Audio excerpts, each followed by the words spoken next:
The major artery, which is supplying the vertebral bodies as well as the supply to the spinal cord, is also maintained by this particular artery, which is known as the vertebral artery.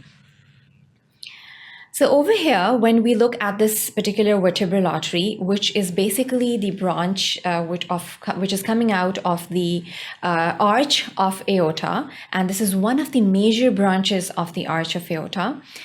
So it basically gives off a branch which is known as the intercostalis posterior artery. Now this intercostalis posterior artery, again, this vertebral artery is present over here, and this is a further branch towards, it further branches off towards the dorsal branch.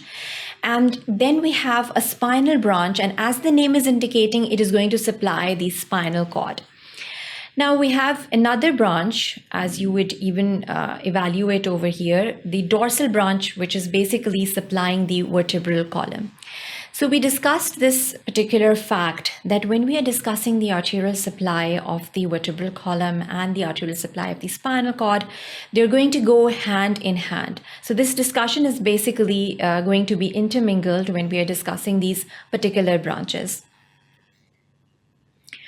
So over here, you can appreciate this fact that we have this particular arch of aorta, and then we have this descending aorta, which is going to further give off the very important and prominent branches towards the vertebral bodies and as well as the spinal cord. So this is the arch of aorta, this is the descending aorta, and the descending aorta is further on giving off the radicular magna artery. Now this radicular magna artery is basically supplying the thoracic region and is also supplying the lumbar region as well. So this is again one of the major arteries, as you can evaluate over here.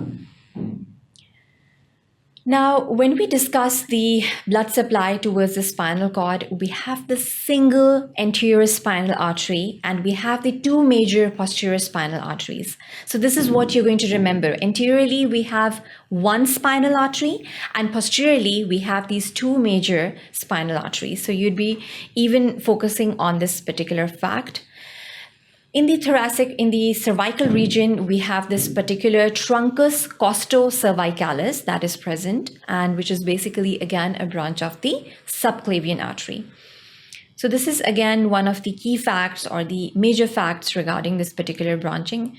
And then we have the truncus thyrocervicalis as well, which is, again, one of the major branches. And as we said, there is another very important branch of the subclavian artery, which is known as the vertebral artery. Now, these vertebral artery from the right side as well as from the left side, they're going to join together superiorly, and they're going to form the basilar artery at the base of the skull, which is basically the foramen magnum and is going to enter the skull.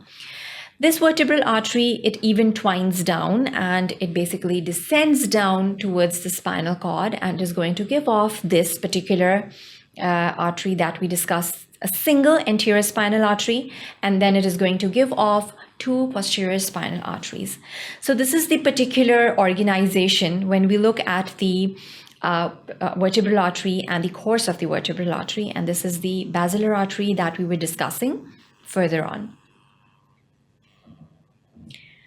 In the cervical region, this vertebral artery, which is basically twining down, it is going to give off these particular arteria radicularis anterior. So these are basically the segmental arteries that are present in between the cervical region particularly.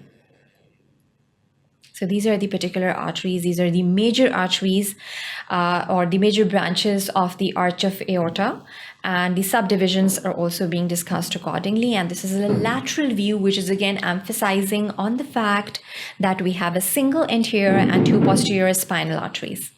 This is the basilar artery, this is the vertebralis, and this is the truncus thoracocervicalis. Just to give you a better understanding regarding the different branches of this particular vertebral artery, this is the costocervical trunk. So these are the particular arteries in the cervical region.